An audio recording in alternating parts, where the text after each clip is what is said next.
Bonjour, je reçois Monsieur Denis Père. Bonjour, Monsieur Grave. Je suis très content de vous recevoir. Et alors, j'aimerais que vous vous présentiez un petit peu et ensuite nous discuterons tranquillement des maux dont souffre notre pays, si vous voulez, dont l'un d'entre eux est, paraît-il, l'excès de libéralisme. Alors, je crois qu'il faudra discuter quand même un petit peu, expliquer qu'en effet, c'est ce dont souffre notre pays. Mais donc, présentez-vous un petit peu. Alors moi, je suis un entrepreneur récidiviste. J'ai démarré à l'âge de 27 ans, avec rien du tout. J'étais originaire de Lyon. J'avais fait une école de commerce. J'avais eu un premier emploi dans une société d'édition logicielle américaine qui s'appelait Oracle. Et j'ai eu envie de créer mon Oracle à moi. Donc j'ai démissionné avec un collègue de la société qui s'appelait Bernard Liotto, et ensemble on a créé un éditeur de logiciels qui s'appelle Business Object, et qui est devenu leader mondial dans son domaine en quelques années, qui a doublé tous les ans pendant 7 ans, qui s'est implanté dans une cinquantaine de pays, qui avait des très grands clients. Le premier était EDF en France, et puis après beaucoup d'autres, et des équivalents aux États-Unis, des General Motors, Texas Instruments, la NASA, l'Université de Harvard, Disney, etc. Enfin Goldman Sachs, des clients très très différents. Tous les clients, tous les suspects habituels. Voilà, tous les suspects habituels. Et voilà, une histoire qui était assez inhabituelle en France et en Europe d'ailleurs, parce que il n'y avait pas encore eu de véritable succès mondial issu de France dans cette industrie, dans l'industrie du logiciel. Donc on a vraiment crevé un plafond de verre et on a réussi à rentrer au Nasdaq 4 ans et demi après la création. On a fait la meilleure introduction en bourse, la meilleure IPO cette année-là, sur la base de la capitalisation boursière le premier jour. Et les Américains, finalement, très fair-play, nous ont nommé avec mon associé meilleur entrepreneur de l'année en 96, aux côtés de Steve Jobs en particulier, et Steven Spielberg. Donc une très belle reconnaissance là-bas. En France aussi, un peu plus tard. Et puis au bout de 7 ans, moi j'ai eu envie de mener une vie un peu différente. Je m'étais marié entre-temps, je commençais à avoir des enfants que je voyais pas beaucoup. Et la famille a toujours été quelque chose d'important pour moi, a toujours été une priorité par rapport à tout le reste. Donc j'ai décidé de prendre du recul. J'ai créé à ce moment-là une association d'entrepreneurs qui s'appelle Croissance Plus, qui s'est battue pour créer un environnement plus favorable à ce type d'entreprise. Donc on a créé en particulier les BSPCE, qui est un outil qui permet d'associer tous les collaborateurs à la réussite de l'entreprise, d'en faire des co-entrepreneurs, de partager la création de richesse, qui est un des piliers de la French Tech aujourd'hui, qui est utilisé par toutes les entreprises de la French Tech pratiquement. C'est la participation de ce cher de Gaulle, quoi. Exactement, c'est la participation de ce cher de Gaulle, ouais, complètement, c'est cet esprit-là en tout cas, ouais, absolument. Et donc bien avant qu'Emmanuel Macron, le président autoproclamé de la Startup Nation, ne soit sur cette planète, en tout cas professionnelle, puisqu'il avait 15 ans à cet âge-là, à cette époque-là. Donc il n'était pas du tout présent dans cette sphère-là. Donc on est un certain nombre à avoir contribué à créer, tous mes successeurs aussi à la tête de Croissance Plus, qui ont contribué à un environnement propice à ce qu'est devenu aujourd'hui la French Tech, avec beaucoup d'autres mesures ensuite qui ont été très propices aussi à ce que cet écosystème s'épanouisse. Ensuite, j'ai recréé une entreprise qui s'appelle Kiala, et je l'ai fait à Bruxelles parce qu'il y avait un sujet que j'avais pas réussi à résoudre, qui était le déplafonnement de l'ISF. Or, moi, j'avais un patrimoine qui était à 90% des actions de ma société que je pouvais Donc vous faisiez massacrer, quoi. Qui payait pas de dividendes, je parie. Ah ben, qui payait pas de dividendes. Donc vous étiez obligé de vendre chaque année. Donc j'étais obligé de vendre pour payer l'ISF. Et ce qui était compliqué, c'était même de vendre, parce que j'étais resté administrateur, donc j'étais considéré par la SEC, le gendarme de la bourse américain, comme un initié. Donc je pouvais vendre que des toutes petites quantités, dans des toutes petites fenêtres. Donc et vous deviez l'annoncer longtemps à l'avance. Et je devais l'annoncer longtemps à l'avance. Donc c'était très compliqué, c'était quasiment illiquide, donc très complexe comme situation, et avec un patrimoine qui était à 90% dans la société. Donc le risque, en fait, de me retrouver en faillite personnelle au moment d'une éventuelle explosion du cours, avec une spéculation sur une acquisition ou une bulle Internet comme il y a eu quelques années après. Et donc je me suis félicité d'ailleurs d'être à Bruxelles au moment de la bulle Internet, parce qu'autrement j'aurais été en faillite, en France, en faillite pour avoir donné à mon pays son premier succès mondial dans la technologie, avoir créé un leader mondial dans ce domaine-là. Ça vous apprendra. Donc ça m'apprendra, voilà. Exactement. Donc, et donc j'ai milité avant de partir, évidemment, pour que cette chose-là soit changée. Qui était au pouvoir à l'époque? C'était Chirac. Alors c'était une décision de l'équipe Chirac-Juppé. Entre-temps, ça avait basculé sur un gouvernement Jospin. Donc j'avais en face de moi l'équipe Jospin. Alors autant sur les stock options et les BSPCE, on a obtenu gain de cause grâce à DSK, en fait, qui était ministre des Finances, bon, donc on connaît la suite de l'histoire, évidemment, qui était moins reluisante, mais qui, à l'époque, avait compris ces sujets-là. Sur l'ISF, il n'y avait rien à obtenir. On avait en face de nous des gens qui étaient très fermés, très dogmatiques. Sur les stock options, on avait expliqué que c'était finalement une démarche très socialiste que de partager la création de richesse avec tout le monde. Donc, ils avaient adhéré. Vous savez, si je peux vous arrêter, les socialistes aiment partager la pauvreté. La richesse, c'est autre chose. Ils n'ont jamais été très compétents pour créer de la richesse. Donc, mais la pauvreté, ça, ils savent faire. C'est pas une priorité, effectivement, chez eux. Et donc, j'ai continué à me battre sur ce sujet et j'ai dit que...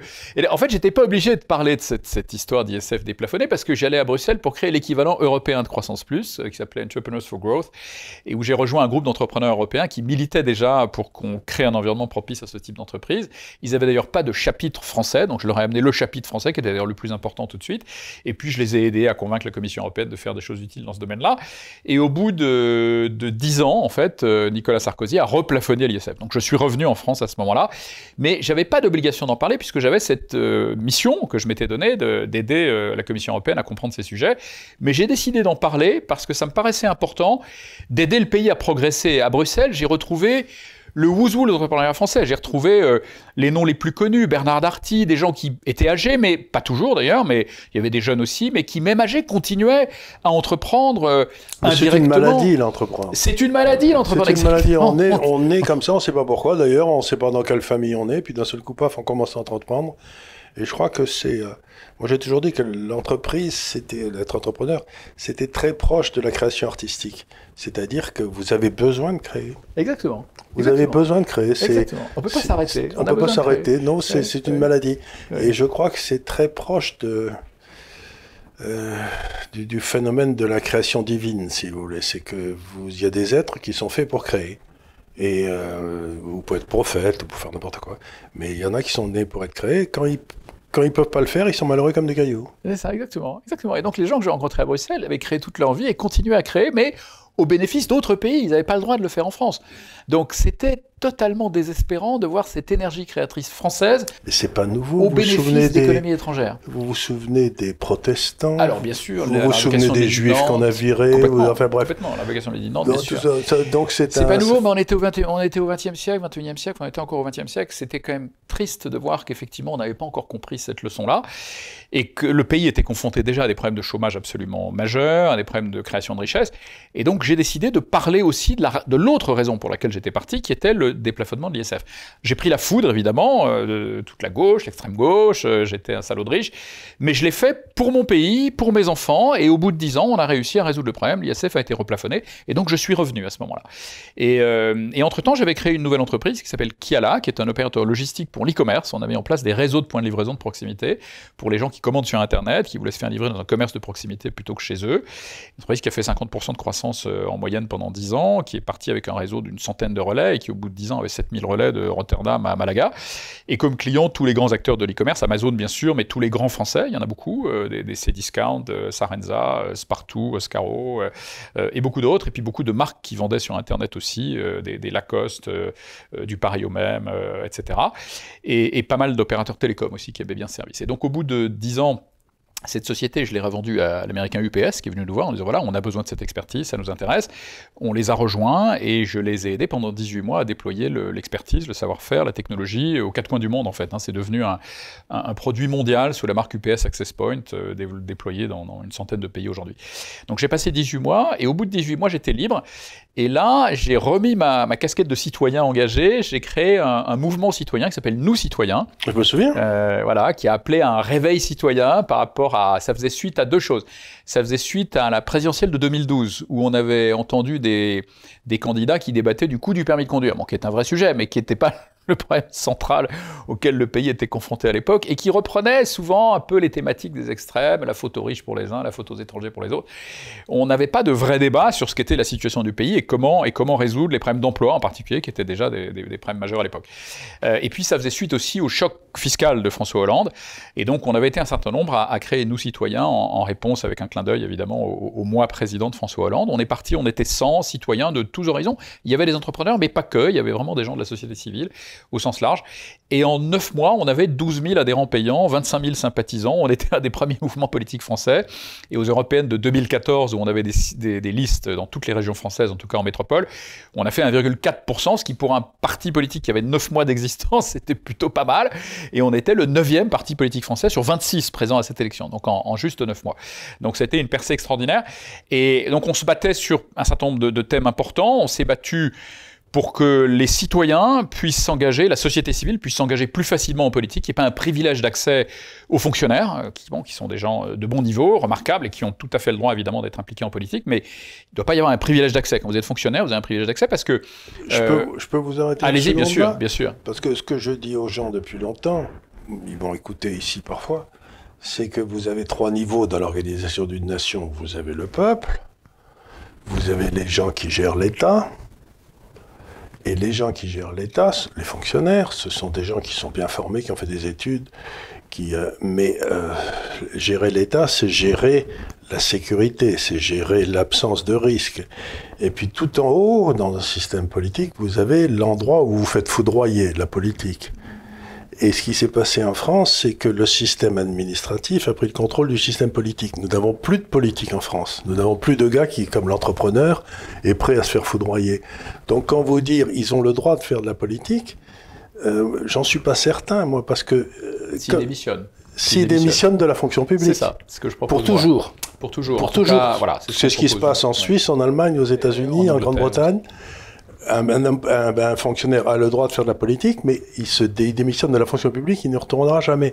Donc quand vous dites ils ont le droit de faire de la politique... À condition de démissionner. À condition de démissionner. C'est pour ça que je me suis permis de vous interrompre. Vous avez raison, je n'avais pas fini ma phrase, c'était exactement ce que je voulais dire. C'était ce que proposaient nos citoyens, effectivement, qu'ils aient l'obligation de démissionner pour ne pas avoir de conflit d'intérêts. C'est la raison pour laquelle les Anglais, effectivement, demandent une démission. Alors, nous, on allait moins loin que les Anglais, qui demandent la démission dès qu'ils sont candidats. Nous, on demandait la démission dès qu'ils étaient élus. Bon, c'était une voie un peu moyenne, mais qui permettait, effectivement, de remettre un peu tout le monde sur un pied d'égalité. Donc, on se battait là-dessus.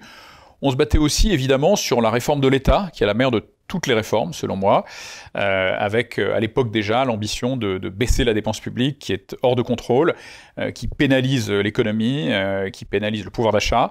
Et on avait été en partie entendu, puisque François Fillon avait repris une bonne partie de nos propositions lors de la présidentielle de 2016-2017, avec connu le succès dont on se souvient lors de la primaire de 2016, puisqu'il était parti avec 10% des intentions de vote, il avait fini à 66%, donc il avait vraiment connu un succès important. Je l'avais pas mal rencontré, à sa demande d'ailleurs. Et donc on a réussi à impacter le débat public. Alors Emmanuel Macron avait repris un peu les idées, mais beaucoup moins, puisqu'il avait l'ambition de supprimer seulement 120 000 postes de fonctionnaires. Fillon était plus ambitieux, voulait en supprimer 500 000. Donc voilà, on avait réussi à impacter le débat public. Moi, entre-temps, j'avais fait ça pendant 1 an et demi. J'ai passé la main à d'autres qui avaient envie de continuer. Moi, je sortais de 25 ans d'entrepreneuriat où j'avais passé beaucoup de temps loin de ma famille, encore une fois, et j'avais envie de les voir un peu plus. J'avais des enfants encore jeunes à l'époque. Je voudrais dire quelque chose en tant qu'entrepreneur moi-même, c'est que l'entrepreneur vit dans la peur tout le temps. Les gens ne se rendent pas compte, mais on est mort de peur du début à la fin. Si ça marche, on se dit ça va pas durer. Si ça marche pas, on se dit qu'est-ce que je dois faire pour survivre. Enfin bref, être entrepreneur, je crois que dans les statistiques démographiques, l'entrepreneur est celui qui meurt le plus tôt. Ouais, j'avais pas cette information, mais ça m'étonne pas parce qu'effectivement, on vit dans la peur en permanence. On dort mal, on se réveille à 4 heures du matin. Exactement. Et donc, moi, j'avais passé 25 ans à plus de 20 ans comme entrepreneur, en plus sur des projets de croissance très forts, donc avec effectivement un niveau de stress qui était important. Et puis, forcément, un engagement personnel qui était élevé, donc peu d'opportunités de voir mes enfants en particulier. Donc, j'ai voulu passer plus de temps avec eux. J'avais lancé cette initiative, elle a continué. Après, les militants sont répartis entre une équipe qui est partie chez Fillon, une autre qui est partie chez Emmanuel Macron. Et puis, la présidentielle a été ce dont on se souvient. Donc, Fillon n'a pas été élu, Macron a gagné en reprenant un peu certaines de nos idées. Alors, il a repris quand même la barémisation des indemnités de licenciement, qui était quelque chose sur lequel on s'était battu, pour éviter que le chef d'entreprise ait la main qui tremble quand il signe un contrat de travail. Donc ça, il l'a repris, il l'a fait. Bon, donc c'est bien. Il a repris aussi la relance de l'apprentissage, quelque chose d'important aussi, et qui manquait. Il a relancé l'apprentissage. Mais sur la réforme de l'État, il avait un tout petit programme de suppression de 120 000 postes, et 2% de l'effectif, des 5 660 000 fonctionnaires.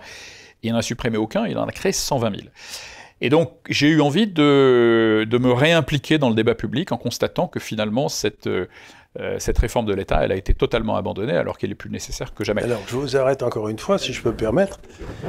C'est que quand on parle de l'État, on a un problème, parce que l'État, dans ses fonctions régaliennes, rien ne marche. La justice ne marche pas, la police ne marche pas, la diplomatie, n'en parlons pas, et la défense, elle est complètement exsangue. L'aménagement du territoire, qui pourrait être une des fonctions régaliennes de l'État si on s'y entendait, ne marche pas non plus. On n'a qu'à voir par exemple le programme nucléaire, etc. Rien ne se fait sur le long terme. Donc, ce qu'il y a d'extraordinaire dans ce que vous dites, c'est qu'on a un État obèse, je suis tout à fait d'accord, mais qui ne fait pas son boulot. Et donc, la question que je pose aux gens depuis que je rencontre ici souvent, c'est « mais où passe notre pognon ?» Parce que c'est quand même une...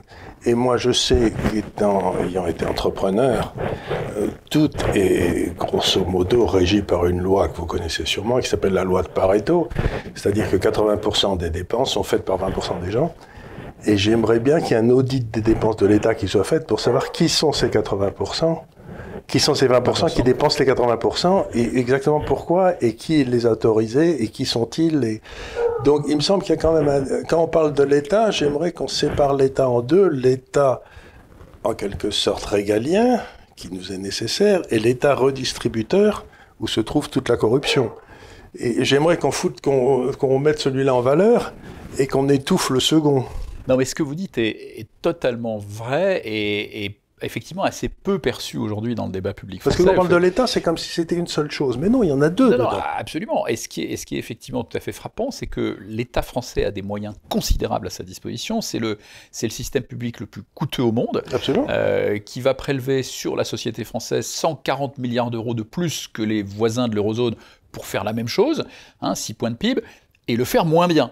Et effectivement, aujourd'hui, il ne rend pas ce qu'on attend comme service le plus élémentaire d'un État, c'est-à-dire effectivement les services régaliens. La justice est dans un état lamentable. Et d'ailleurs, ce qui est tout à fait paradoxal, c'est que la justice, quand on compare effectivement le poids des budgets à d'autres pays européens, on voit que la justice, c'est un des rares budgets où on dépense beaucoup moins que les autres. On dépense beaucoup plus que les autres partout, sauf dans la justice. On dépense pratiquement 2 fois moins que l'Allemagne aujourd'hui, par exemple, par habitant. Ce qui veut dire qu'on a comme juge des incompétents notoires qui ne sont pas assez payés. Alors, je n'irai pas jusque-là, mais en tout cas, on a des juges qui n'ont pas les moyens de faire leur travail. On a une justice qui est effectivement sous-financée et donc qui ne fonctionne pas. Donc des décisions de justice qui ne sont pas appliquées, des gens qui sont condamnés à la prison qui, plusieurs mois après, 6 mois après, dans plus de 35% des cas, ne sont pas en prison. Donc une exaspération de la population par rapport à ça. On a une politique effectivement aussi de gestion des frontières qui est complètement hors de contrôle aussi. Donc un laxisme...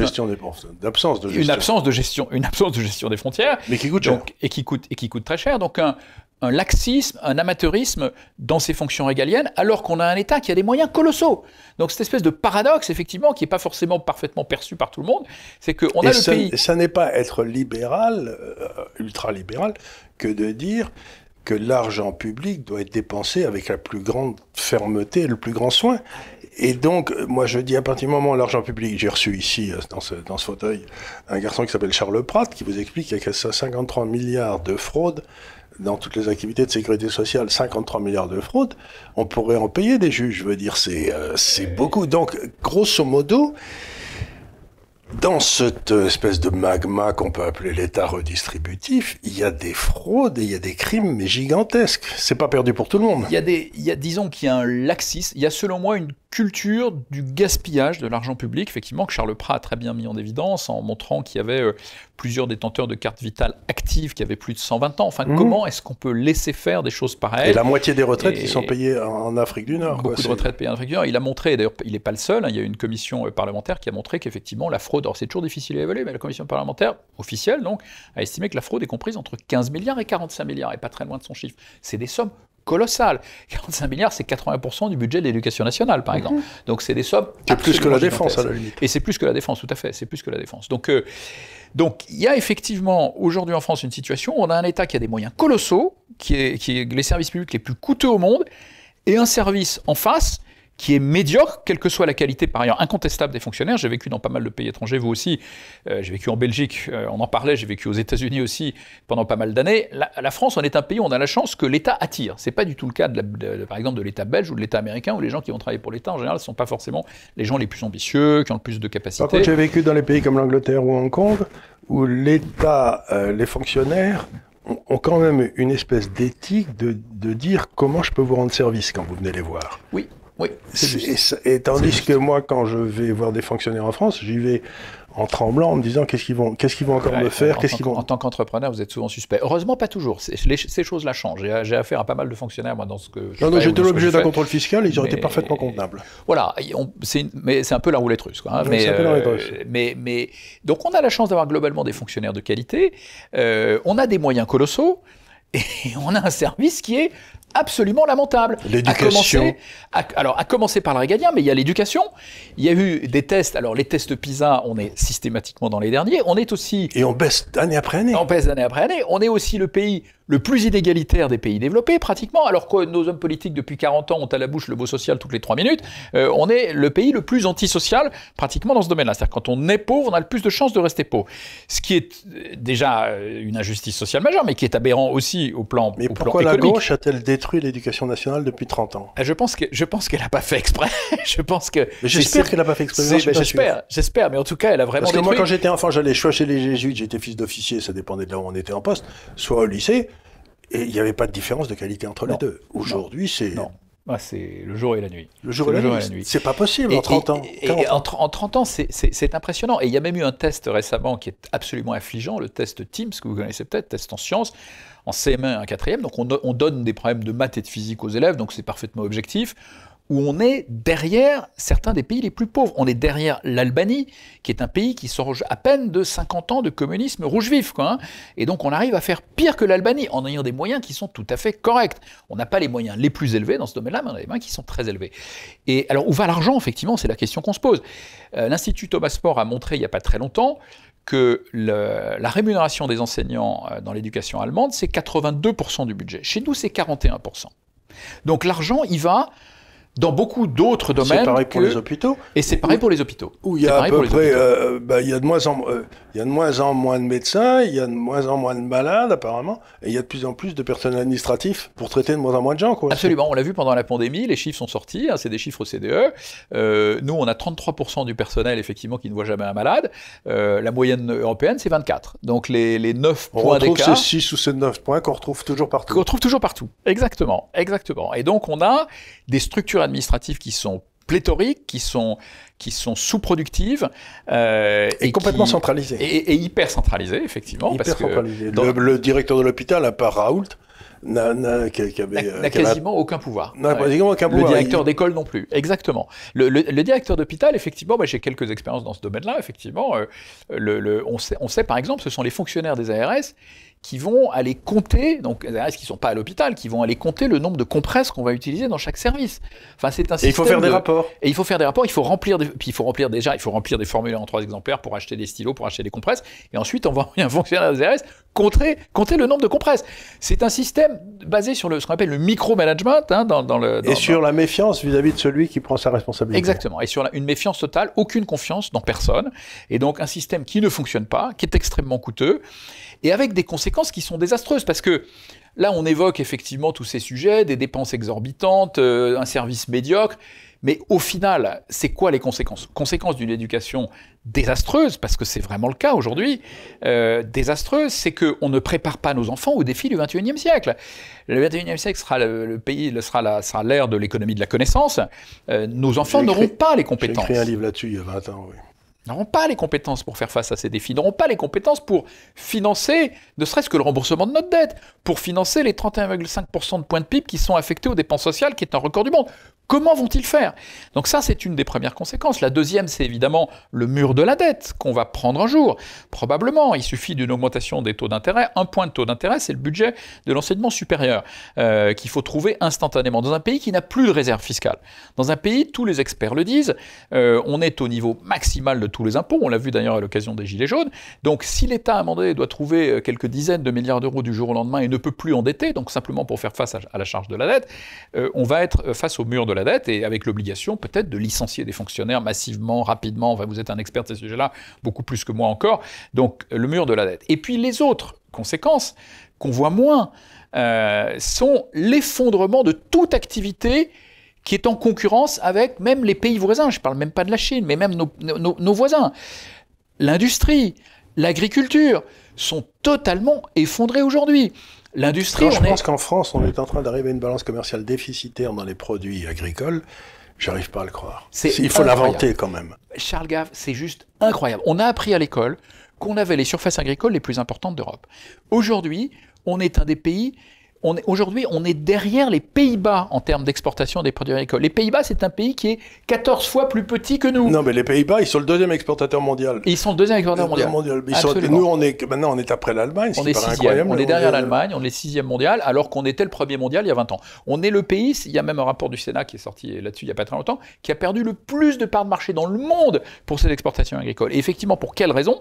Parce que, notre administration surtranspose les directives européennes qui sont déjà souvent très contraignantes, mais on rajoute une couche aux contraintes, tant qu'à faire. Et puis, bien sûr, grâce à un problème de compétitivité coût, on n'est pas compétitif. On n'est pas compétitif. J'ai fait un jour, il y a 5, 6, 10 ans, je ne me souviens plus, 6, 7 ans, ici un article, pour montrer le prix comparatif des terres dans les pays en Europe. Ben, la terre en France est beaucoup moins chère. On est le pays où c'est le moins cher, et je crois qu'en Pologne. Pourquoi? Parce que vous avez les SAFER. Et donc les SAFER bloquent tous les marchés agricoles. C'est-à-dire une des façons pour les paysans de s'enrichir, c'était de monter une belle exploitation agricole qui était rentable, puis ils vendaient comme vous, en tant qu'entrepreneur, quoi. Tandis que là, votre terre, vous ne pouvez pas la vendre, donc le type, il a pas de retraite. Donc il se fait un souci noir, il cargue la voile. Donc encore une fois, c'est en déniant toute propriété pour atteindre je ne sais quel est le but socialiste d'égalité. Donc les SAFER ont détruit l'agriculture française. Ça a pris 50 ans. Mais ils y sont arrivés. Il y a le problème des SAFER, et puis il y a le problème simplement de la compétitivité. Quand vous prélevez 6 points de PIB de plus que la moyenne pour faire la même chose, 140 milliards d'euros, 2 fois et demi le budget de l'éducation nationale, vous êtes trop cher. Il y a une étude qui a montré récemment que notre agriculture, dans les fruits et légumes par exemple, perd effectivement des parts de marché considérables, parce qu'on est 22% plus cher, la main-d'œuvre est 22% plus chère qu'en Allemagne, 35% plus cher qu'en Espagne, et 45% plus cher qu'aux Pays-Bas. Les Pays-Bas, c'est pas un enfer social. On est 45% plus cher qu'aux Pays-Bas. Et pourtant, sur la main-d'œuvre agricole, on a déjà des baisses de charges, c'est une main-d'œuvre qui est peu qualifiée, donc les charges sont pas très élevées. On arrive à être encore 45% plus cher qu'aux Pays-Bas. Et nos agriculteurs subissent bien sûr aussi les surtranspositions, ils subissent aussi les CERFA, le CERFAland, il y a des études qui montrent qu'un agriculteur passe 9 heures par semaine à remplir des formulaires. Ils passent en général son dimanche. C'est ce qu'ils me disaient dans Gascogne, là, quand ils étaient devenus des gars pour remplir, pour demander des subventions, etc. Mais quand l'euro a été créé, j'avais écrit un livre qui s'appelait Des lions menés par des ânes, et dans lequel je disais que l'euro allait créer trop de maisons en Espagne, trop de fonctionnaires en France et trop d'usines en Allemagne. On n'en est pas très loin, effectivement. Mais aujourd'hui, si vous êtes entrepreneur vous-même, mettre une usine en France aujourd'hui à la place de la mettre en Allemagne, il faut être cinglé. Malheureusement, c'est tellement vrai. Alors, moi, je stigmatise pas forcément l'euro. Il y a d'autres sujets avant de parler de l'euro. Il y a notre problème de compétitivité. Mais attendez une seconde là. Si je peux me permettre, c'est que si l'État français a 70% de fonctionnaires de plus pour 10 000 habitants que l'État allemand, c'est les entrepreneurs qui payent l'État français. C'est 70% ceux qui les payent. C'est ça. Donc on peut avoir 70% de fonctionnaires de plus. Je veux bien. On peut avoir un taux de change fixe avec l'Allemagne. Je veux bien. Mais on ne peut pas avoir les deux à la fois sans foutre en l'air tous ceux qui sont en concurrence. Complètement. Donc, si vous voulez, c'est pas l'euro, mais le taux de change fixe avec des gens qui sont plus compétitifs que moi. Complètement. Il faut être plus compétitif. Il faut travailler sur notre compétitivité. À ce moment-là, on n'a pas besoin d'un taux de change fixe.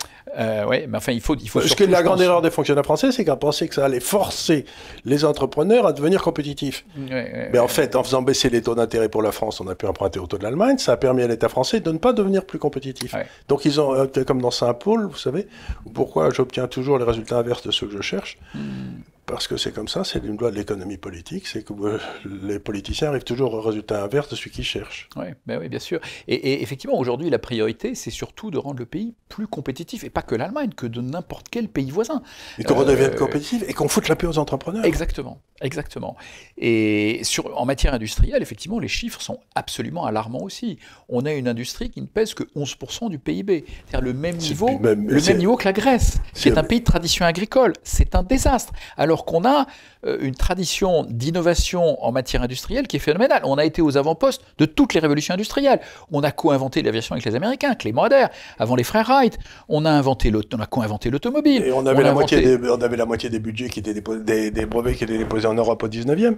Alors, j'avais pas cette information, mais ça m'étonne pas, effectivement. Mais on était les meilleurs en chimie, on était les meilleurs partout. Pays de Pasteur, on a inventé la photographie, le cinéma, dans ma ville de Lyon. On n'a pas tout inventé, mais on a inventé beaucoup de choses. On a un génie. Moi, je parle du génie français. Je dis qu'aujourd'hui, on est un pays génial, mais aujourd'hui, le génie français, le vrai problème, je vais vous expliquer. expliquer, moi, par exemple. J'ai passé 25 ans dans la City, puis ensuite j'ai été passé 10 ans à Hong Kong, pour des tas de raisons professionnelles. Très bien. Quand j'étais à Hong Kong, en 2002, quand je suis arrivé, 2001, il y avait 5000 Français. Aujourd'hui, il y en a 25 000. C'est-à-dire qu'il y a plus de Français à Hong Kong qu'il n'y a de Britanniques. Ils sont tous des entrepreneurs. Parce qu'on leur fout la paix. Et vous allez en Californie, vous avez que des ingénieurs français. Vous allez en Floride, il n'y a que des commerçants français. Il y a des Gaulois partout. Donc si on continue à exporter les bacs plus 7 et importer les bacs moins 7, ça va être difficile de continuer à inventer. Vous voyez ce que je veux dire? Non, mais c'est absolument clair. Et aujourd'hui, si vous êtes un type bien formé, intelligent, et que vous partez de France, le monde vous appartient. Bien sûr. Le monde vous appartient. Alors qu'en France, vous êtes martyrisé du début à la fin. Il faut être maso pour rester en France. En tant qu'entrepreneur. Moi, je suis revenu à un âge avancé, mais... Ça s'est un peu amélioré quand même récemment, et j'ai la prétention de dire que j'y ai contribué avec d'autres, avec mes amis de Croissance Plus. On a contribué à créer un environnement qui est quand même un peu plus propice. On a obtenu la suppression de l'ISF même. C'était bien ça. Donc on s'est quand même battu, et on a pris, encore une fois, j'ai pris la foudre, parce que voilà, c'était évidemment très mal vu, mais on est un certain nombre à s'être battus pour que l'environnement devienne un peu plus propice. Donc on a réussi à faire ça. Mais sur tout un tas d'activités, les activités industrielles en particulier, ou agricoles, où l'entrepreneur est là en compétition directe avec les coûts des pays voisins, on n'est pas compétitif, et donc tout ça est en train de disparaître. Moi je pense que si on ne se ressaisit pas rapidement, notre industrie va disparaître, notre agriculture va disparaître. Je vous donne un exemple, moi, qui me paraît terrifiant. Tous les travaux qu'on fait ici, dans le cadre de mes activités principales, montrent qu'on est en train de se diriger, mais à toute allure, vers une crise énergétique monstrueuse. Qu'il ne va pas y avoir assez de... Bon, pour des tas de raisons. 80% de l'énergie mondiale vient des industries fossiles. On interdit les industries fossiles et on prépare rien pour le remplacer, si ce n'est des moulins à vent et des miroirs magiques. Donc ça marchera pas. Donc on a un gros problème. On a un truc, mais qui arrive à fond la caisse. On le voit arriver. Ça commence d'ailleurs, les prix commencent à s'envoler. Bon. La seule solution, si on réfléchit vraiment à long terme, c'est le nucléaire. Mais on n'a plus d'industrie nucléaire. Moi, j'en parle à des gens qui l'avaient créé avec De Gaulle, etc. Il n'y a plus personne. Il n'y a plus d'ingénieurs. On ne sait plus faire une cuve. Qu'avoir les difficultés qu'on a à construire les EPR dans les délais et à des coûts maîtrisés. Et on ne sait plus faire les cuves spéciales. Tous ces gars qui avaient été formés, donc on a laissé être détruit l'endroit où on était un leader mondial. Mais maintenant, s'il faut recommencer à faire du nucléaire, il va d'abord falloir reformer une génération d'ingénieurs, ce qui prendra au moins 10 ans. Et puis ensuite, il faudra rebâtir l'appareil industriel qui reprendra 10 ans. Et puis il faudra ensuite 20 ans. Donc c'est-à-dire que pour arriver à faire 6 centrales, on en a pour 30 ans. Et on arrivera dans 30 ans. Ça va prendre du temps. Les autres avancent très très vite. En tout cas, les Chinois avancent très très vite. Mais ils n'arrivent pas au-dessus de 6. Ils n'arrivent pas à en faire plus de 6 par an. Ils n'arrivent pas à en faire plus de 6, oui, absolument. Alors, sur le sujet de la transition énergétique, ce que je ne vous ai pas dit, parce que je suis parti tout de suite sur les problèmes effectivement, du fonctionnement du pays, c'est que moi, entre-temps, ces 5 dernières années, j'ai travaillé sur ce sujet-là. Donc, c'est un domaine que je connais un petit peu mieux quand même. J'ai travaillé aux Antilles, et c'est là que j'ai été orienté par EDF, et aux États-Unis. Je m'étais basé à Boston pendant 4 ans pour réinventer une technologie de stockage d'énergie. Oui, ça c'est essentiel. Voilà, c'est essentiel parce qu'il y a effectivement... On ne sait pas stocker l'électricité. Alors, il y a quand même une technologie qui permet de le faire historiquement, qui s'appelle le pompage-turbinage, où vous utilisez du dénivelé, de l'eau... Oui, il faut la faire remonter. Voilà, on fait remonter l'eau, et ensuite on la relâche effectivement au moment de la pointe de consommation, on récupère 70% de l'énergie qui a été stockée. Donc ça marche très bien, je n'ai pas inventé ce procédé, il a été inventé par un ingénieur allemand au 19e siècle. Il y a eu pas mal de grands sites qui ont été déployés en Europe. On ne peut plus déployer des grands sites en Europe parce que les vallées qui pouvaient le faire ont été utilisées, et puis c'est très compliqué aujourd'hui de faire des barrages sur des rivières, il y a un problème d'acceptabilité. Donc j'ai travaillé avec des ingénieurs à développer un petit système, on appelle ça des micro-steps, parce que ça s'appelle des steps, système de transfert d'énergie par pompage, et où on va utiliser des petites surfaces foncières, des retenues collinaires, de la taille d'une retenue d'irrigation, ou de la taille d'une retenue de fabrication de neige artificielle dans une station de sport d'hiver, par exemple. Et donc j'ai développé un premier site en Martinique, qui est en train de sortir, qui est en cours d'approbation à la Creux, avec un grand partenaire qui est le Fonds Meridia, mais qui y croit beaucoup aussi. Et donc je rejette pas complètement le photovoltaïque, l'éolien. Ah bah non, si on réussit à stocker l'électricité voilà. quand ça tourne, ça Voilà. va. Voilà. Mais Donc pour l'instant, on n'en fait rien du tout. Voilà. Et pour l'instant, effectivement, on est plutôt parti sur des stratégies de batteries fabriquées essentiellement en Chine. Le gros problème qu'on observe aujourd'hui dans la transition énergétique, c'est que comme on a laissé tomber nos industries chez nous, puis en fait, on les a pas mal laissé tomber dans les autres pays aussi. C'est-à-dire que nous, on a la double peine. Hein. C'est-à-dire que nous, on s'est tiré une balle dans le pied avec notre État, tout État bureaucratique hors de prix qui fait que notre industrie est plus compétitive même juste par rapport à nos voisins.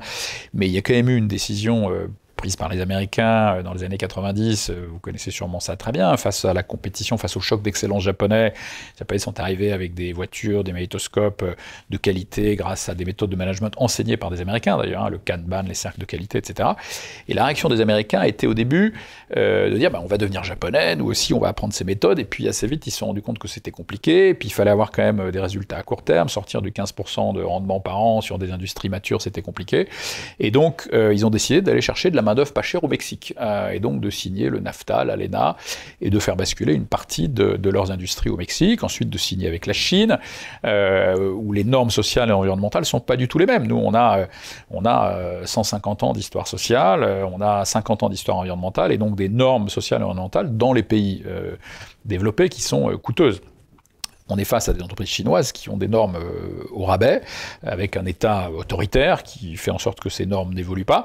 Et donc on se retrouve, quand on est fabricant de panneaux photovoltaïques occidentaux, en compétition avec des fabricants chinois qui peuvent faire travailler de la main-d'œuvre forcée ouïghour, qui est payée un bol de riz par jour. Donc le problème qu'on a aujourd'hui quand même, sur un certain nombre d'industries stratégiques, dans la transition énergétique, d'autant qu'en plus les entreprises chinoises ont été très largement aidées par leur État, avec des aides qui allaient bien au-delà de ce qu'autorisait l'OMC, qu'on a laissé faire. Enfin bon, donc le cumul des normes sociales et environnementales basses, plus les aides d'État multiples et variées de l'État chinois, leur ont donné un avantage concurrentiel colossal. Et donc on a aujourd'hui une situation dans laquelle les technologies de la transition énergétique sont principalement chinoises.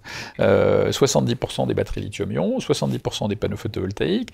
Dans l'éolien, vous avez encore 3 acteurs occidentaux qui s'en sortent à peu près. Vous avez Siemens Gamesa, Vestas et GE, qui sont les 3 qui ont encore les parts de marché les plus importantes. Mais derrière, vous avez 7 Chinois quand même sur les 10 premiers. Donc il y a un vrai sujet surtout de perte de savoir-faire, de souveraineté, alors qui n'est pas que français, qui est occidental selon moi sur ces sujets, et qui interpelle et qui devrait, je pense, amener à se poser des questions. Ce dont on s'est rendu compte très bien, c'est que vous connaissez peut-être un grec qui s'appelle Nassim Taleb, vous savez, qui est Nassim Taleb, c'est un Libanais, mais qui est professeur à la New York University, qui a mis au point toute une série de concepts extrêmement intéressants en finance. Donc, par exemple, le signe noir, vous savez, tout ça, c'est lui qui est à l'origine. Bon. Et il a développé un concept il y a 4-5 ans, donc on utilise beaucoup ici, c'est la fragilité, l'antifragilité. C'est-à-dire qu'il dit est fragile un objet quand on l'agite, quand sa volatilité de son prix, par exemple, augmente, se met à baisser de prix. Est antifragile quelque chose quand, si vous l'agitez, il se met à monter en valeur. Par exemple, l'esprit humain est antifragile.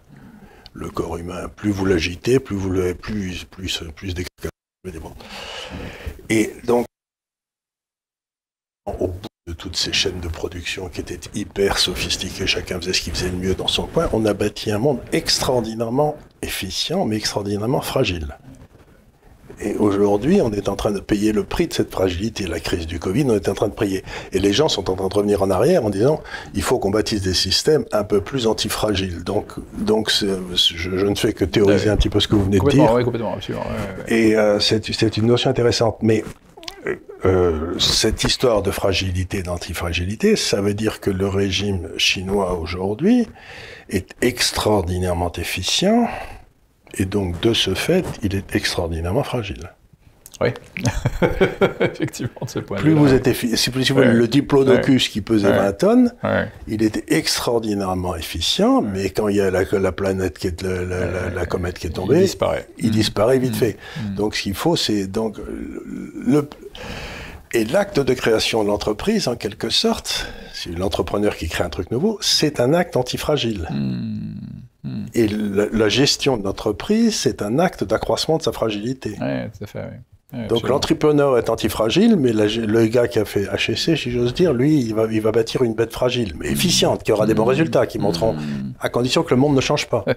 Si le monde change, il sera sacré. Ouais. Oui, c'est intéressant. Donc, grosso modo, ce à quoi je suis en train d'essayer d'arriver, c'est ça. c'est que nous avons bâti un monde extraordinairement efficient pour protéger socialement nos populations, mais qui est extraordinairement fragile, parce qu'il dépend de la capacité des gens en dessous à l'assumer. Or, les gens en dessous ne sont plus capables de l'assumer. Oui, enfin surtout chez nous, parce que si vous regardez comment l'Allemagne a traité le sujet, l'Allemagne a gardé ses industries, l'Allemagne, la Suisse aussi, beaucoup de pays européens, la Suède, en acceptant de devenir un peu japonais justement, c'est-à-dire en apprenant ces méthodes de management et en décidant d'innover, d'investir. Alors ils commencent à être confrontés maintenant avec une compétition assez dure avec la Chine, parce que la Chine est pas mal montée en gamme. Hein. Ils ont maintenant des capacités extraordinaires, ils viennent de poser un rover sur Mars, ils font voler des avions à 6000 km/h, hypersonique. Donc, tant que les Chinois avaient un niveau de valeur ajoutée qui était faible, ce modèle-là pouvait continuer à fonctionner. Bon, les Chinois. C'est ce que me disaient les hommes politiques chinois il y a 15 ans. Ils me disaient, si dans 15 ans on fait encore des t-shirts, on aurait échoué. C'est ça. C'est ça. Et donc, ils ont très bien réussi. Par contre, il y a un gros progrès, c'est que maintenant, on a les pousse-pouces, vous savez, les tirs, à Paris. Oui. Autrefois, moi, quand j'allais au Vietnam, vous voyez des gars qui se baladaient avec des pousse-pouces. Maintenant, ils sont tous en voiture et c'est à Paris que vous voyez les pousse-pouces. Donc, on voit le progrès qui avance. Quoi. Une tiers-mondisation, malheureusement, de notre pays dans beaucoup de domaines. Donc voilà, simplement pour dire que sur ces sujets de transition énergétique, j'ai un certain nombre de convictions, d'expertise, et d'ailleurs je vais proposer effectivement, dans le cadre du programme que je présente au Congrès des Républicains, une vision où je vais essayer de proposer une transition énergétique qui soit acceptable socialement et économiquement, qui repose en grande partie sur le nucléaire, parce qu'effectivement je suis d'accord avec vous, il est hors de question de supprimer, en tout cas le nucléaire qu'on a aujourd'hui, hein, qui est pas cher, qui est amorti, hein, qui est à 45 et qui marche encore, qui est à 45 € du mégawattheure. Il faut rajouter 10 € du mégawattheure pour faire le grand carénage, donc on monte à 55 € du mégawattheure, ça reste très compétitif. Le problème, c'est plus le nouveau nucléaire, effectivement, les EPR, on voit bien qu'on a du mal à construire. On a été vers la taille, alors qu'on aurait dû aller vers quelque chose d'immense, on aurait dû probablement aller vers des petits. Je sais que les Russes vont vers des trucs plus petits qui mettent sur des barges et qui baladent. C'est peut-être ça la solution. Après, il y a toute la question de la sécurité, bien sûr, aussi. Et bon, et ça a tué très peu de gens, le nucléaire. Oui, non, ça a tué très peu de gens, bien sûr, mais par après... rapport au charbon ou au pétrole. Oui, mais quand c'est mobile, après, quelqu'un peut s'en emparer. Enfin bon, et les normes de sécurité sont plus tout à fait les mêmes. Donc, donc en tout cas, il y a une vraie question sur le nouveau nucléaire, quelle que soit sa dimension, hein, petite ou grande. Le grand nucléaire, le nouveau grand nucléaire, on est à 105-110 € du mégawattheure, donc c'est très cher. Les énergies renouvelables, aujourd'hui, on arrive à être sur des coûts qui sont quand même très raisonnables. L'éolien en mer, moi je crois beaucoup plus à l'éolien en mer que l'éolien à terre, mais l'éolien en mer, le dernier appel d'offres qui a été gagné par EDF à Dunkerque, on est à 44 € du mégawattheure. Alors certes intermittent, mais pratiquement 3 fois moins cher que le nouveau nucléaire. Et donc on peut se payer pas mal de solutions pour gérer l'intermittence.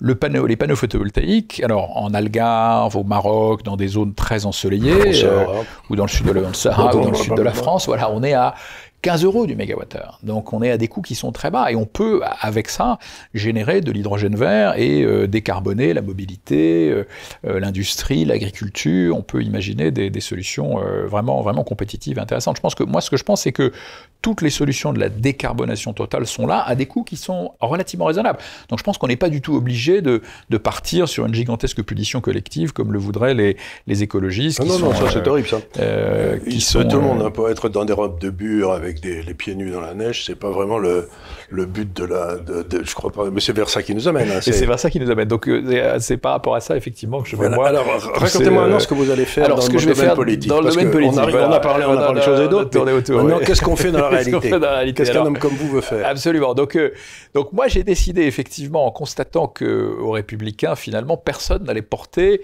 le discours qui avait été victorieux, celui de Fillon, enfin victorieux au moins à la primaire, et qui a failli gagner la présidentielle, puisque je rappelle qu'il était à 20%, avec tout ce qui lui était tombé dessus. Et il y a eu un coup d'état judiciaire contre Fillon. Voilà, il y a eu une affaire pas très claire, en tout cas un empressement judiciaire, avec malheureusement probablement des choses qui étaient fondées, mais en tout cas un empressement considérable. Et donc, ce discours qui avait gagné, personne n'allait le porter à nouveau cette année. Quand j'ai vu que Bruno Retailleau, qui était son ancien bras droit, décidait de ne pas aller à la primaire, quand j'ai vu que David Lisnard, que j'aime beaucoup, qui est le maire de Cannes, décidait de partir pour la présidence de l'AMF, je me suis dit, bon, je vais aller porter ce discours, de réforme ambitieux de l'État dans ce qui était une primaire qui est devenue un congrès. Alors ça s'est pas passé tout à fait comme j'aurais voulu, puisque pendant un mois, les Républicains n'ont pas voulu de ma candidature, alors que je connaissais pas mal des décideurs des Républicains. Je connaissais en particulier un des vice-présidents qui m'avait auditionné, parce que j'ai publié un livre en janvier sur le commerce mondial et certains de ses travers, et qui avait repris même certaines de mes propositions, donc, et qui m'avait dit qu'il trouvait plutôt intéressant que je me présente. Mais bon, ça c'est un sentiment qui n'a pas été largement partagé. Il y a eu, disons, des désaccords pendant un mois, un peu plus d'un mois. Mais au bout d'un mois, donc, ils ont fini par tomber d'accord sur le fait que je puisse rejoindre le congrès, puisqu'entre-temps, c'était devenu un congrès. Ce sera même annoncé demain soir dans un communiqué de presse. Donc, vous allez vous présenter. Donc, je vais me présenter au congrès. Voilà. Congrès. Alors, j'ai besoin de parrainage de maires. Hein, donc, j'en profite pour lancer un appel à vos auditeurs. Hein, j'ai besoin que 250 maires, LR ou divers droite, décident de me parrainer. Alors, c'est un parrainage qui est juste pour le congrès. Hein, c'est pas pour plus que ça. Donc, jusqu'au 4 décembre. Et puis, ça reste confidentiel. Hein, ça reste entre les mains de la commission des Républicains qui gère les parrainages. Et donc, j'en profite pour lancer un appel à vos auditeurs, téléspectateurs. Voilà, ils peuvent me contacter à info au pluriel, infos, @denispayre.fr, denispayre.fr, pour me proposer de l'aide éventuellement. On a pas mal déjà de gens qui veulent nous parrainer, mais voilà, on a besoin de 250 avant fin octobre.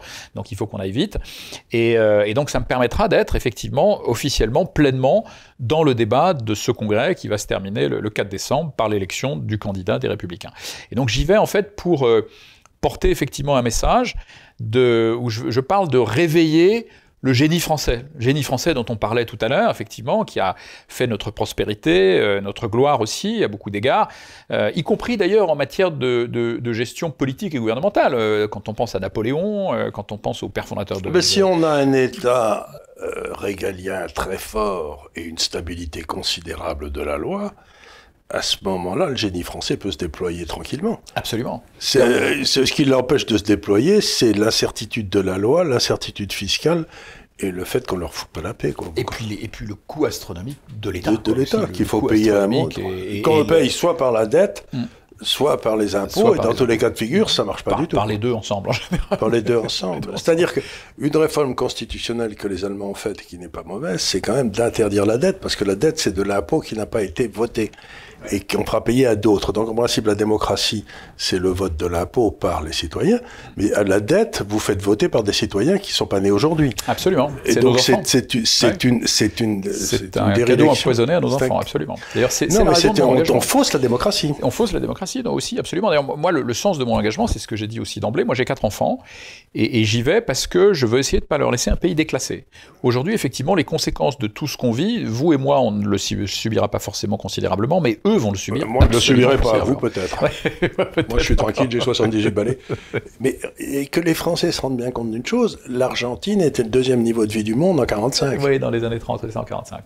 Et en l'espace de ma vie, donc, grosso modo, c'est devenu un pays sous-développé, abominable, où rien ne marche, où il n'y a que des crétins. Ouais. Et il ne faut pas s'imaginer que ça ne peut pas arriver à notre pays. C'est-à-dire que la mort d'un pays, ça peut prendre du temps. Mais l'Argentine, j'ai été en Argentine, c'est du grand n'importe quoi, rien ne marche. Et vous savez que les Argentins, on les appelle les Français d'Amérique latine. Mais oui, c'est ça, parce qu'ils n'arrêtent pas, pas de dire qu'ils sont les meilleurs. Mais exactement. Alors que points communs. Absolument, c'est une très bonne comparaison et une très bonne mise en perspective de la situation. Donc moi, j'y vais pour mes enfants, pour les enfants de France, pour essayer de leur laisser un pays qui ne soit pas un pays déclassé, pour libérer le génie français. Et pour libérer le génie français, le premier pilier de mes propositions, c'est de retrouver un État fort. Aujourd'hui, l'État est faible. Absolument, je suis d'accord avec vous. Retrouver un État fort. Je suis libéral, mais il faut un État fort. Un État fort, c'est un État déjà qui est concentré effectivement sur le régalien et qui le fait bien, et qui ne va pas se disperser sur de multiples autres sujets. Et aujourd'hui, effectivement, la situation française, c'est qu'effectivement, l'État est présent sur des tas de sujets, sauf les sujets où on a vraiment besoin de lui, qu'on ne peut pas faire à sa place le régalien. La justice, le contrôle des frontières, des choses de ce type-là. Donc un État fort, c'est un État effectivement qui se concentre sur là où il est attendu, le régalien. Il faut aussi, à mon avis, moi je n'ai pas du tout l'intention de faire de politique, même si je supporte tel ou tel, mais il y a un truc essentiel, c'est que les problèmes qui se posent à la France sont tellement graves qu'aujourd'hui qu'il faut redemander son avis au souverain, c'est-à-dire il faut donner le référendum d'initiative populaire au peuple. Complètement. Alors moi j'y suis totalement favorable, en particulier au niveau local. Je pense qu'au niveau local c'est une première manière de le faire. Le modèle suisse, moi aussi, je connais bien la Suisse et ça marche très bien. Pour être né pas très loin, je suis né à Lyon, j'ai beaucoup d'amis en Suisse et je connais pas mal la Suisse. Effectivement, ça marche très bien. C'est une forme de démocratie très aboutie. Mais ce que je vais proposer en priorité, moi, c'est déjà un vrai programme d'économie, parce qu'encore une fois, mais il faut commencer par un audit des dépenses de l'État. Alors, exactement. Donc, on commence effectivement par déjà déterminer les coûts de production de toutes les entités administratives. On sait quoi les coûts de production d'un rectorat, d'une région, d'une métropole, d'un hôpital, et les comparer tous les unes à côté des autres. Et là, on verra des écarts considérables. Et puis comparer aussi avec les normes internationales. Et ensuite, mettre à contribution les fonctionnaires et les citoyens d'ailleurs sur la façon d'améliorer le coût et la qualité des services publics et récompenser bien sûr les fonctionnaires qui vont nous aider à améliorer le coût et la qualité. Donc créer une véritable culture du résultat avec une partie variable du salaire des fonctionnaires, des managers surtout, mais partie variable aussi par exemple dans l'éducation. Dans l'éducation, mesurer avec des organismes extérieurs le niveau d'un élève en début d'année, mesurer son niveau en fin d'année et récompenser le professeur qui va aider l'élève à progresser. Donc créer une culture du résultat en commençant effectivement par cet audit, cette mesure des coûts de production effectivement, et ensuite la mise à disposition de ces données et pouvoir comparer rapidement ce que sont les coûts de tel ou tel rectorat. Et j'ai eu des témoignages intéressants, par exemple d'un ancien recteur d'académie de Reims qui il y a quelques années me disait « Mais monsieur Père, vous savez qu'à Nice, on a le même nombre de lycées et de collèges qu'à Reims, mais il y a 3 fois plus de personnel administratif qu'à Nice qu'à Reims, parce que Nice il fait beau, tout le monde veut y aller. Et il n'y a personne, il n'y a pas de contrôle de gestion au sein de l'éducation nationale pour dire non, ça suffit, on a assez de personnel administratif à Nice comme ça. » Donc on va voir, quand on va faire ce travail d'analyse des coûts de production de chacune des entités administratives, on va avoir des aberrations comme ça, et on va voir les meilleures pratiques, et on va essayer de converger vers les meilleures pratiques, et on va pousser nos fonctionnaires à converger vers les meilleures pratiques en termes de coûts et de qualité. Donc ça, effectivement, ça fait partie des choses que je veux faire. Et puis après, c'est aussi être beaucoup plus réaliste quant à la capacité d'exécution de l'État. C'est-à-dire l'État, aujourd'hui, l'État est incapable de ramener la paix civile dans certains quartiers, mais veut s'improviser opérateur d'hôpital. Un hôpital, il n'y a rien de plus compliqué à opérer. Un hôpital, c'est un hôtel déjà, c'est une problématique d'hôtellerie. Ensuite, c'est évidemment beaucoup plus que ça. C'est des technologies médicales qui évoluent en permanence, et tant mieux pour nous. C'est des technologies en termes de systèmes d'information qui sont très complexes, et maintenant de big data.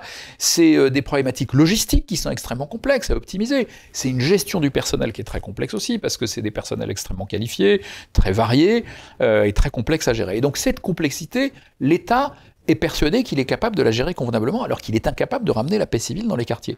Donc non, l'État doit sortir le plus possible, je pense, de la gestion des hôpitaux. Je pense que suite à cette analyse de coûts que j'évoquais tout à l'heure, 50% des hôpitaux qui sont les plus coûteux et qui ont les niveaux de qualité les plus bas doivent être basculés sur des délégations de services publics, des concessions, auprès d'opérateurs privés, avec des modèles qui existent. Vous avez aujourd'hui un modèle qui fonctionne très bien en France d'hôpital privé à but non lucratif. Vous avez l'hôpital Saint-Joseph à Paris, par exemple, qui est un excellent modèle. Bon, c'est des choses qu'il faut répliquer, dupliquer, pour faire en sorte qu'au moins 50% des hôpitaux basculent rapidement, les moins bien gérés, vers ce modèle-là. J'ai vu par exemple en Suède, j'ai de la famille en Suède, je connais un peu la Suède, si vous voulez, il y a toute série d'hôpitaux qui ont fermé le côté hôtellerie, restauration à des groupes extérieurs. Oui, par exemple. Ils n'ont pas besoin de le faire, ça. Non, mais bien sûr, bien sûr. Les hôpitaux, les hôtels, les grandes chaînes d'hôtels savent faire ça très bien. Quoi. Bien sûr, mais même la partie, même le reste, la partie hospitalière. On a, nous, en France, le modèle existe. On a évidemment les cliniques privées, mais on a aussi, encore une fois, les hôpitaux privés à but non lucratif qui savent très bien faire ça, qui ont des niveaux de qualité qui sont remarquables et qui fonctionnent sur un modèle, on parlait du management tout à l'heure, très très centralisé, hyper centralisé de l'État. Là, c'est exactement l'inverse. C'était un peu ce qu'avait Raoult. Je crois que Raoult, il n'était pas tranché à lui, quoi. Voilà, alors vous avez des responsables d'équipe qui sont des managers complètement responsabilisés, qui ont des budgets, ils tiennent leur budget, tant mieux, ils tiennent pas leur budget, ils sont sanctionnés. Ils sont récompensés, ils sont sanctionnés. Il y a une vraie responsabilisation. Et donc ce modèle-là, il faut évidemment le dupliquer.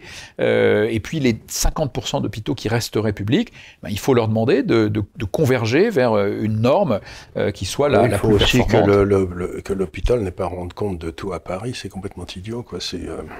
Il faut faire une gestion a priori et non pas une gestion a posteriori, non pas a priori. Et par exemple, dans le domaine de l'éducation, la Suède. Alors, je voudrais terminer avec une petite. Le vrai problème auquel vous faites allusion, pour moi, il est assez simple. C'est que, comme vous le savez, comme je suis un vieux marxiste, j'ai toujours pensé que, comme le disait Ricardo Marx, que l'infrastructure économique détermine la superstructure politique. Donc au 19e, on a eu ces immenses concerns, trusts, etc., qui étaient des immenses trucs pyramidaux, et l'État s'est organisé pour être la pyramide des pyramides qui contrôlait toutes les autres pyramides. Bon, mais quand vous regardez les groupes Google, etc., c'est plus du tout des pyramides, c'est des amibes. C'est des espèces de trucs qui sont complètement plats, qui changent de forme à tout moment. Et on reste avec l'État pyramide, mais on n'a plus la matière fiscale, parce que ces groupes-là, ils font apparaître les profits absolument où ils veulent. À 0,1 dans un ordinateur, vous le faites apparaître là où il est le moins taxé, ce qui est miraculeux, mais c'est comme ça que ça se passe. Donc la question essentielle, j'ai vu ça se passer en Suède, c'est comment réussir à transformer la pyramide de l'État français, qui n'a plus la base fiscale pour la nourrir, en une structure horizontale. Comment alors transformer en amibe quelque chose qui réagit très très vite. C'est une révolution culturelle, managériale. Mais c'est ça vers lequel il faut aller. Sinon, quand vous avez une différence entre la structure étatique et la structure de production, c'est la Révolution française. À chaque fois, il y a une révolution qui se passe et ça se passe pas bien. Donc je veux dire, la France arrive dans une période révolutionnaire où elle doit changer son État, sans changer l'État, mais changer la façon dont il fonctionne. Et je ne crois pas que les gens en aient conscience. Non, je pense que beaucoup de gens n'en ont pas conscience. Effectivement, vous parlez d'un État pré-révolutionnaire, c'est ma conviction aussi. Enfin, ce qu'on a vu avec les Gilets jaunes montre qu'effectivement une partie de la population aujourd'hui... Et quand vous allez en province, la moitié des gens ils ont deux personnes qu'ils haïssent, mais à un point... 90% des gens, si vous voulez, c'est les médias et c'est les politiques. Ils haïssent, mais violemment. De façon très violente, j'ai remarqué ça. Et parce qu'effectivement, c'est en province, vous avez des régions entières qui sont totalement dévitalisées, où les gens ont perdu toute forme d'espoir, l'industrie est partie, les services publics sont partis forcément après aussi, l'immobilier s'est effondré, et effectivement, la désindustrialisation qu'on a subie, encore une fois, on n'est plus qu'à 11 points de PIB, a créé beaucoup de misère, et les gens ont comme perspective des emplois de services mal rémunérés, parce que c'est des emplois à faible valeur ajoutée, ou les aides sociales. Donc oui, il y a une colère considérable qui est totalement justifiée par rapport effectivement à un leadership du pays qui n'a pas été le bon. Donc il y a effectivement besoin de changer complètement la culture du fonctionnement de l'État vers une culture du résultat, qui est effectivement quelque chose que je connais bien, vous connaissez bien aussi, c'est ce qu'on pratique depuis toujours dans nos entreprises, et je ne suis pas en train de dire que l'État fonctionne comme une entreprise, mais qu'il y a quelques principes de management effectivement dont on pourrait s'inspirer. Mais le meilleur principe, vous savez, c'est ce que disait, j'ai écrit un livre qui s'appelait Surtout ne faites rien, qui était le dernier que j'ai publié. C'était les armateurs français qui avaient été convoqués à Versailles. Et Louis XIV leur demandait comment je peux vous aider dans votre concurrence contre les Anglais. Et les armateurs avaient répondu Sire, surtout ne faites rien. Vous nous avez déjà assez aidés. Les pauvres vieux, ils étaient terrifiés. Donc, ce que j'essaie de dire, c'est que la meilleure façon d'aider les entrepreneurs, c'est de leur ficher la paix. C'est d'arrêter de les emmerder. D'arrêter de les emmerder. Oui, absolument. Mais pour arrêter de les emmerder, comme vous dites, il faut commencer par avoir un État qui soit beaucoup plus humble, beaucoup plus agile, et beaucoup moins puissant. Par exemple, un homme comme Poutine, pour lequel je n'ai pas une passion coupable, mais enfin, il a décidé il y a 7 ou 8 ans que quand un entrepreneur se lançait, pendant 2 ans, les services fiscaux n'avaient le droit de rien lui demander, pas un papier, rien. Parce que les 2 premières années, vous achetez des tables, des chaises, et vous essayez de trouver vos premiers clients, et la dernière des choses dont vous avez besoin, c'est de remplir des papiers pour l'État, quoi. Moi, ici, j'ai créé une société d'intelligence artificielle il y a quelque temps, appliquée au marché financier, et j'avais pas créé depuis une semaine que je commençais à recevoir des papiers de la Sécu me demandant des pognons, m'arracher les cheveux, quoi. Bien sûr. Donc, si vous voulez, cette espèce de... C'est un vampire. J'ai l'impression que l'État français est devenu un vampire qui suce le sang de la France et qui va nous faire crever. Moi, je dis effectivement que l'État aujourd'hui détruit le pays. L'État français détruit le pays. C'est exactement ça. L'État détruit le pays, absolument. L'État est en train de détruire le pays. L'État est en train de détruire le pays. Non, mais c'est une certitude.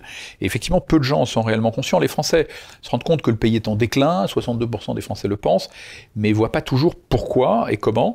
Parce qu'on ne leur a pas expliqué véritablement ce qui se passait encore de façon très claire, mais l'État, effectivement, détruit le pays. L'État est mortifère, cet État omniprésent qui veut tout faire. L'État veut tout faire à la place des citoyens. J'ai rencontré des gens récemment, des chefs d'entreprise, qui veulent aider, par exemple, des jeunes décrocheurs. Il y a 100 000 décrocheurs par an, qui est un énorme problème en France. Donc il y a pas mal de gens qui s'y sont mis pour essayer d'aider les jeunes décrocheurs.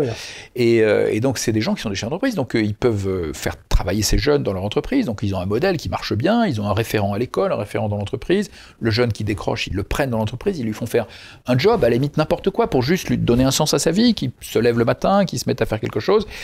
Et ils ont un taux de réussite de 60%. C'est-à-dire qu'ils récupèrent 60% des décrocheurs, au terme de ce processus qui est très sophistiqué avec les 2 référents et puis la remotivation de la personne. L'État a vu ça. L'État a dit, c'est super, je vais faire la même chose. Et donc l'État s'est mis à le faire, ça coûte une fortune, ça marche pas.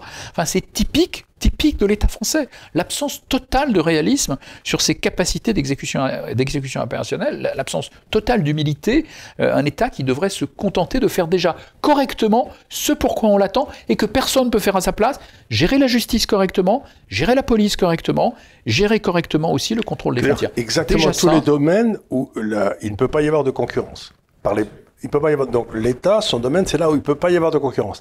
Et là où il y a de la concurrence, qui nous laisse bien tranquille, on s'en occupera. Exactement. Mais écoutez, j'ai été ravi de vous rencontrer, et puis bonne chance à votre congrès du Parti républicain.